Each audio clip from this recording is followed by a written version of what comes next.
Hello, it's Peter Wright and Kathleen Beauvais with another episode of the week that was on the Yakking Show, your source for health and wellness. First, let's introduce co-host Kathleen. Hi, Kathleen. How are you today? I'm doing great, Peter. Thank you. And thank you also very much for tuning in. I have some interesting stuff to talk about today, Peter.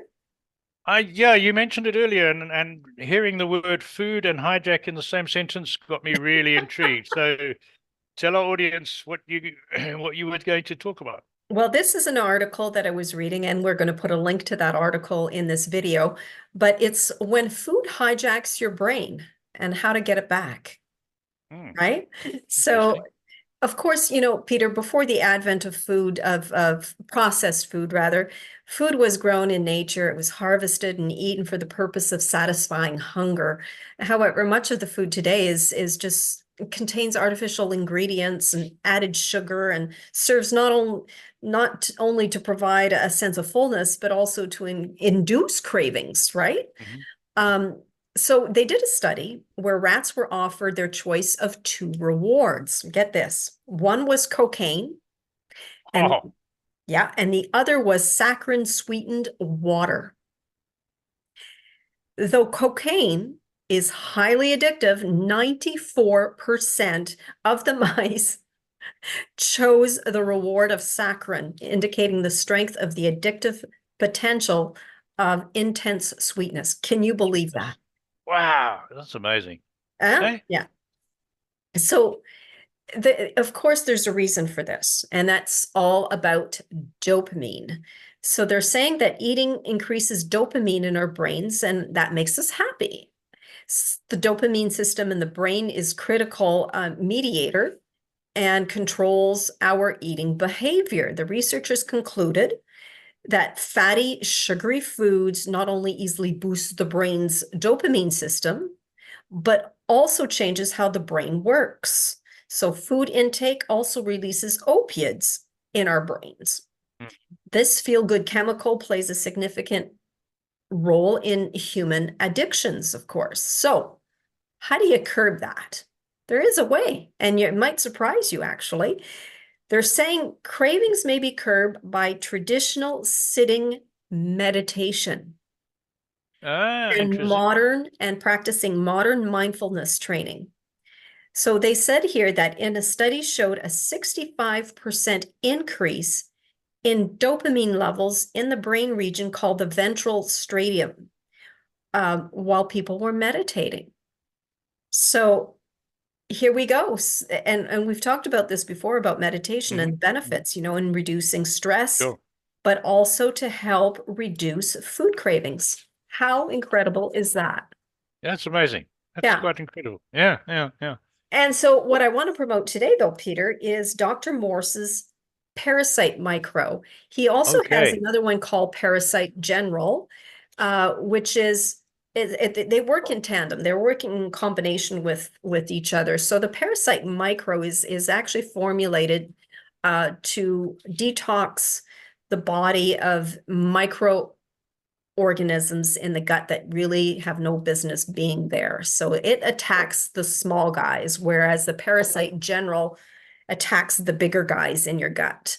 And it really helps to promote a great detoxification system. So highly, highly encourage people to try the parasite micro and also the parasite general if you're Okay. going into a gut cleaning cleanse.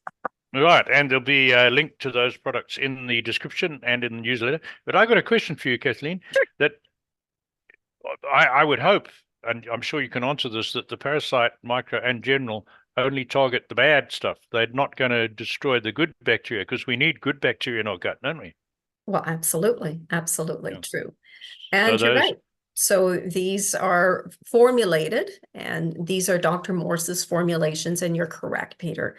These are getting rid of the bad guys that have no business being in your gut lining while not mhm. harming the good guys. Mm. And when you say parasites, the big ones, are we talking parasites like worms and stuff, or not? Oh, it'll sort them out as well, eh? Wow, Yep. that is interesting Mhm. because a lot of people don't know how easy it is to pick up parasites like worms and how many Everyone has even them, Peter. Yeah, even in first world hygienic Oh gosh, situations, ever. how Yeah. many people have what we call worms or Uh, larger I've parasites? actually seen when I was going through major detoxifications and going through naturopathic treatments, people would recount what they saw Yeah, after going through a gut cleanse. And Peter, yeah. you would be just floored if you knew what came what came Oh, I'm sure. out of Well, people, honestly. I think I've told you before that when I lived in Africa, we used to deworm our dogs, cats, and kids, horses and kids twice. I think it was once or twice a year the kids got their human deworming. Maybe they didn't always have worms, but they certainly didn't after taking the remedies because it was a huge problem in Africa, in tropical climate. I would guess, Peter, it's a huge problem everywhere. Yeah, And I'm sure. and you're right. Here in North America, we think, oh no, there's just no way we have any of these bad guys living in our guts, but you do. Yeah, You really do.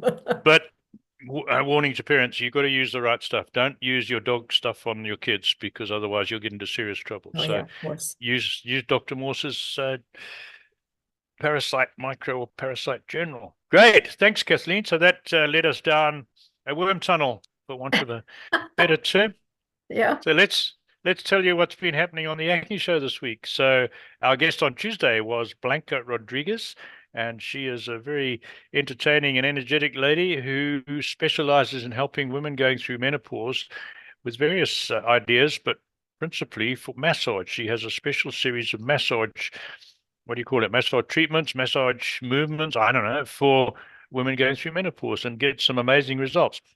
And she was talking about massage in general as well, and different types of massage. So Mhm. she was really good. And that was on Tuesday this week. And then coming up next week will be a return visit from DJ Kadagian, who is an author and he's our near-death experiences expert. And he was relating he's researched this whole phenomenon for years and years, and he's put together a collection of something like 2,000 cases of documented genuine near-death experiences. And when we say near-death experiences, we're not talking about I almost died in a car crash type thing. We are talking about I died on the operating table and I was dead for 20 minutes and the doctors will verify it and I came back and this is what I saw.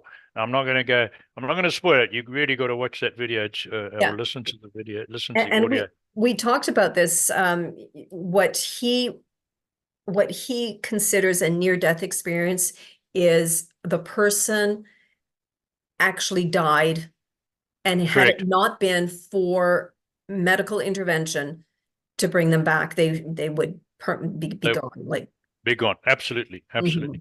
And it has to be documented by medical staff. So it's in a hospital setting Yeah. generally. Yeah, so that's a really good one. And then the week after that will be an author, and that will be, oh, sorry, I'm wrong. It will be Joy Masakio, who is an aromatherapist, and she talks about essential oils and the different types of oil. She makes her own oils, and she's a real mine of information on the benefits of aromatherapy and the different essential oils you can use to cure, well, to help you with all sorts of things. The week after that will be author Jeff Nelligan, who comes to talk about parenting. Mhm. Um, and then 4 weeks' time will be another Dr. Tom Ingenyong, um, who's another very interesting guy, and he talks about cupping, the ancient technique of cupping. So there's the lineup for you. And to make sure you don't miss out on all these interesting guests, hop onto the website, yakkingshow.com, sign up for our newsletter. We'll only send you one email a week. We just tell you who's coming, who's on this week, who's coming next week, Kathleen's health tip, of course, and the book. And talk about books. Our book this and author this week is Blanca Rodriguez, our guest, and she has a book called Impact Leadership. And there will be a link to that in the newsletter and in the description below. And that's it from me. So back to you, Kathleen. Well, thank you all so very much for tuning in, and we will see you again next week. Take care, everyone. Bye-bye.